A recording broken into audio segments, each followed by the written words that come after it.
दोस्तों, मैं हूं मुस्कान सोलंकी और आज इस वीडियो में मैं बात करने वाली हूं सीजीएल 2025 के स्ट्रैटेजी सीरीज़ के बारे में, जिसमें मैं आज बात करूंगी इंग्लिश स्ट्रैटेजी के बारे में। क्योंकि जब मैं तैयारी करती थी तो काफ़ी सारे लोगों का ये प्रॉब्लम रहता था कि इंग्लिश में जो मेरे मार्क्स हैं वो काफ़ी फ्लक्चुएट करते हैं। तो आज इसलिए मैं सबसे पहले इंग्लिश स्ट्रैटेजी की वीडियो बनाने वाली हूँ। वैसे मैं बता दूँ कि मैंने अपने इस चैनल पर सीजीएल मेंस 2024 का रिव्यू किया है। मेरे पेपर 18 जनवरी को था, जिसमें मैंने अपना कैसा पेपर हुआ वैसा रिव्यू किया है। तो आप मेरे चैनल पे जाके उसे देखें ज़रूर, अपना रिव्यू शेयर करें और उसे लाइक करें और सब्सक्राइब ज़रूर करें। तो अब इस वीडियो पे बात करते हैं। मेरे जो स्कोर थे प्री में वो 47.5 आउट ऑफ 50 थे और मेंस में 127 आउट ऑफ 135। ये मैं एसएससी 2024 की बात कर रही हूँ। मैं बात करूँ तो मैंने सीपीओ मेंस 2023 दे रखा है, जिसमें मेरे 200 में से 175 मार्क्स थे। अब बात करती हूँ कि आखिर मेन तो यहाँ पे मुद्दा ये है कि इंग्लिश आखिर इतना ज़रूरी है क्यों, मैं क्यों इस पे वीडियो बना रही हूँ। तो इसमें कुछ पॉइंट्स हैं जो मैंने लिखा है कि ये पॉइंट्स जो डिस्कस किए जाए, नीड्स टू बी डिस्कस। तो पहला है कि because English score is life saviour. जो इंग्लिश का स्कोर होता है वो कभी कभी इनफैक्ट मोस्ट ऑफ टाइम्स यही हमें बचाता है। जैसे कि हमें पता है कि प्री में जीएस पर भरोसा नहीं किया जा सकता, क्योंकि एसएससी का अगर ट्रेंड देखें तो जीएस में कुछ भी पूछ दे रही है। करंट अफेयर्स कभी पूछती है कभी नहीं पूछती है। स्टैटिक के काफ़ी सारे क्वेश्चंस ऐसे रहते हैं जिसका कोई सिर पैर नहीं है। और दूसरी बात है कि प्री का कट ऑफ हम 150 से नीचे सोच भी नहीं सकते, इसीलिए तैयारी तो हमें 150 सोच कर ही करनी होगी। तो वहाँ पे इंग्लिश ही हमें बचाता है। अब जैसे कि मैं अपने सीजीएल प्री की बात करूँ 2024 में, तो मेरा जो है 19 को सिर्फ 2 में मेरा पेपर था, जिसके थोड़े से पेपर का तो लेवल थोड़ा सा अच्छा था, जिसकी वजह से रीजनिंग में मैं थोड़ा कम स्कोर कर पाई। मेरे स्कोर 38 ही रह गए थे, जिसकी वजह से मैं जो यूजुअली मेरे मॉक में होते नहीं थे, और ये किसी के साथ भी हो सकता है एग्ज़ाम में, कोई बड़ी बात नहीं है। मेरे मैथ्स में स्कोर 40 प्लस थे, 42 थे। और जीएस में थोड़ा सा टफ था 19 तारीख को शिफ्ट हुआ, जिसकी वजह से मेरे स्कोर 20 ही रह गए। तो आप एक चीज़ यहाँ पे देख पा रहे होंगे कि मैथ्स, रीजनिंग और जीएस को मिला के मैं अगर देखूँ तो मेरे स्कोर जो है वो 100 ही हो रहे हैं। तो सोचें कि अगर मेरे स्कोर इंग्लिश में 35 होते या फिर 30 होते तो मेरे रॉ स्कोर 135 के आसपास बनते, जो तब शायद मैं प्री भी क्वालिफाई नहीं कर पाती। लेकिन यहाँ हेयर देन कम्स इंग्लिश, यहाँ इंग्लिश आता है और जिसमें मेरे मार्क्स 47.5 थे, जिसकी वजह से जो मेरे रॉ बने हैं 147.5 बने, जो बाद में नॉर्मलाइज होकर 160 बन गए। इसका मतलब ये है कि अगर मेरा इंग्लिश अच्छा नहीं होता तो मैं बाहर होती, और शायद ये इस बार बहुत सारे बच्चों के साथ हुआ है, जैसा कि आप लोगों ने देखा है। अब दूसरे पॉइंट के बारे में बात करें कि it's consume less time and gives maximum result.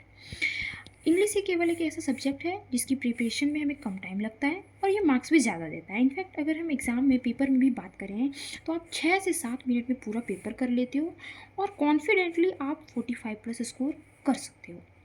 और प्रिपरेशन के टाइम में भी देखें तो डेली अगर आप 1 से 1.5 घंटे भी दे रहे हो तो काफ़ी है। और अगर आप बिगिनर्स हो, आपने स्टार्ट किया है, तो अगर आप 2 से 3 घंटे इंगेजिंग रूप से अच्छे से दे रहे हो तो मुझे लगता है कि वो एनफ है। अब हम तीसरे पॉइंट पर बात करेंगे। तो syllabus is shorter than other subjects and can be completed easily in 2 से 3 मंथ्स।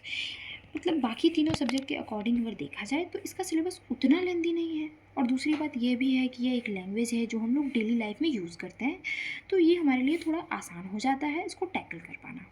चौथा पॉइंट की बात करें तो ये काफ़ी ऑनेस्ट सब्जेक्ट है। ऑनेस्ट इन द सेंस कि जल्दी इसमें से कुछ चेंजेस देखने को नहीं मिलते हैं, इनफैक्ट ना ही पेपर में कोई चेंजेस मिलते हैं। और दूसरी बात ये भी है कि रीजनिंग में अब जैसे देखें किसी साल क्लॉक पूछ दिया, किसी साल नहीं पूछा, 2-3 साल कैलेंडर से एक भी क्वेश्चन नहीं आ रहा है, मे बी कि अगले साल आ जाएं। लेकिन इंग्लिश में ऐसा कुछ नहीं देखने को मिला है, ज़्यादातर प्रीवियस ईयर ही रिपीट होते हैं। और दूसरी बात है कि अगर एक बार आप अच्छे से इसको पढ़ लेते हो तो फिर आप कोई भी एग्ज़ाम में अच्छा परफॉर्म कर सकते हो, कोई भी, मतलब कोई भी, जैसे कि SSC stenographer, SSC CPU, AFCAT, SSC GD, court clerk और वेरियस स्टेट एग्जाम्स।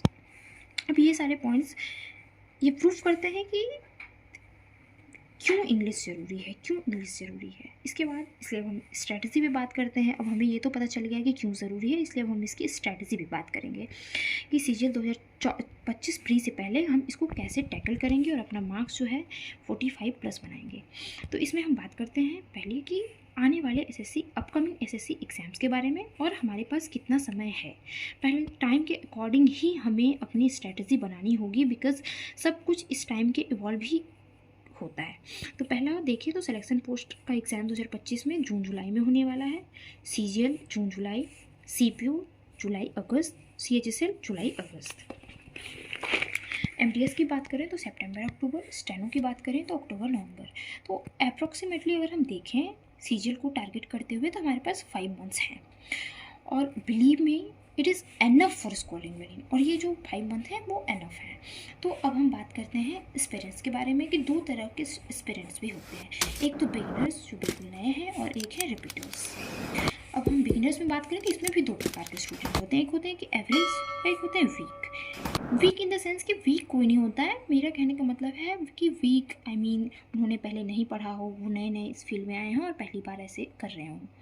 और एवरेज की बात करें कि जैसे सीबीएसई बोर्ड वाले, उनके कुछ अच्छे हैं जिन्हें थोड़ा बहुत अवेयर हो, वो पहली बार में ही 30 के प्लस स्कोर कर रहे हैं, तो उनको मैंने ऐसे वो एवरेज एक तरह से मान सकती हूँ। तो एवरेज अगर आप स्टूडेंट हैं तो सबसे पहली बात तो अगर आप एसएससी में आ रहे हो तो आपको एक बार अपना सिलेबस ज़रूर कंप्लीट करना है। अगर आपने एक बार कर लिया तो उसके बाद क्या करना है, आप जो प्रैक्टिस करते हो उसको पहला हमेशा प्रीवियस ईयर के बुक से ही क्वेश्चन लगाओ, या फिर प्रीवियस ईयर आजकल तो PYQs आते हैं उससे लगाओ, लेकिन पहले प्रीवियस ईयर ही लगाओ। उसके बाद जब ये हो जाए तो आप सेक्शनल मॉक लगाएं, और मॉक लगाने से ज़्यादा है उसका एनालिसिस करें। एनालिसिस में आपको अपने वीक पॉइंट्स पता चलेंगे और उसके बाद आप उस पर काम करें। तो मुझे लगता है कि अगर एक एवरेज स्टूडेंट इन 4 पॉइंट्स पे अगर काम कर ले तो 1 से 1.5 महीने के अंदर ही आपका स्कोर जो है वो 45+ आराम से हो जाएगा। और अगर जिनकी इंग्लिश थोड़ी सी वीक है तो सबसे पहले तो उनको ये एक्सेप्ट करना होगा कि आपकी इंग्लिश थोड़ी सी वीक है और आपको उस पर काम करना होगा। तो फर्स्ट जो है एक्सेप्टेंस बहुत ज़्यादा ज़रूरी है। और अगर आपको एक बार वो पता चल गया कि हाँ इंग्लिश मेरी वीक है, उसके बाद आपको क्या करना है कि उसका जो सिलेबस है, जो आप जिस एग्ज़ाम को टारगेट कर रहे हो, एक बार उसका सिलेबस को आपको कंप्लीट कवर करना है। और उसके बाद उन लोगों को क्या करना है कि अगर आपने एक बार सिलेबस कर लिया तो जो चैप्टर वाइज क्वेश्चंस लगाएं। जैसे कि अगर मान लीजिए आपने नाउन पढ़ा तो नाउन के जो भी सारे क्वेश्चंस हैं आप उसको एक बार करो, उसके बाद ही मिक्स्ड वाले प्रीवियस ईयर क्वेश्चन पे जाओ। उसके बाद क्या करो, आप टॉपिक वाइज पहले सेक्शनल लगाओ, उसके बाद फिर मिक्स वाले सेक्शनल मॉक पे जाओ, उसके बाद मॉक लगाओ, फिर एनालाइज करो, वीक एरिया पे काम करो, फिर ये दोनों इक्वेट हो जाते हैं। अब हम बात करने वाले हैं रिपीटर्स के बारे में। रिपीटर्स में भी 2 तरह के स्टूडेंट आते हैं। एक होते हैं कि जो कंटिन्यूसली 40+ स्कोर कर रहे हैं या 45+ स्कोर कर रहे हैं, और एक होते हैं कि वो कभी कभी तो 47.5 भी कर ले रहे हैं और कभी कभी 35 हो जा रहा है, 37 हो जा रहा है। तो यहाँ भी 2 तरह के स्टूडेंट होते हैं। तो पहले बात करते हैं कि जो जिनकी मतलब कंटिन्यूसली वो स्कोर कर रहे हैं, तो उन्हें ज़्यादा कुछ करने की ज़रूरत नहीं है, बस उन्हें सेक्शनल मॉक लगाना है डेली बेसिस पे प्रीवियस ईयर। इनफैक्ट उन्हें तो सारे प्रीवियस ईयर लगाने, चाहे वो सीजीएल हो, सीएचएसएल हो, एमटीएस हो, सीपीओ हो, कोई भी। उसके बाद उन्हें क्या करना है, एनालाइज करना है मॉक, और जो भी अगर उनको लगा कि हाँ ये थोड़ा सा इसमें गलती हो रही है तो उस पर आपको फोकस करना है। और आपको मेनली जो आपको ये फोकस करना है कि हम कैसे 50 में 50 ला सकते हैं। और यकीन करिए मेरा, ये आराम से पॉसिबल है उनके लिए जो कंटिन्यूसली 40+ स्कोर कर रहे हैं, वो 50 में 50 आराम से स्कोर कर सकते हैं, इसमें कोई दो राय नहीं है। और अब हम बात करते हैं वैसे स्टूडेंट के बारे में जिनके फ्लक्चुएटिंग होते हैं। इसका मतलब ये नहीं है कि उन्हें कोई दिक्कत है, बट ऐसा होता है। तो मुझे लगता है कि उनको सबसे पहले 40 से 50 प्रीवियस ईयर के सेक्शनल मॉक लगाने चाहिए। इससे क्या होगा कि उनको एक पैटर्न समझ में आएगा कि अच्छा ये क्वेश्चन मेरे बार बार गलत हो रहे हैं या ये इस चीज़ में प्रॉब्लम है। तो उसके बाद क्या करें कि वो जो 40-50 मॉक है उसको एनालाइज करें, उसके बाद अपना वीक एरिया ढूंढें।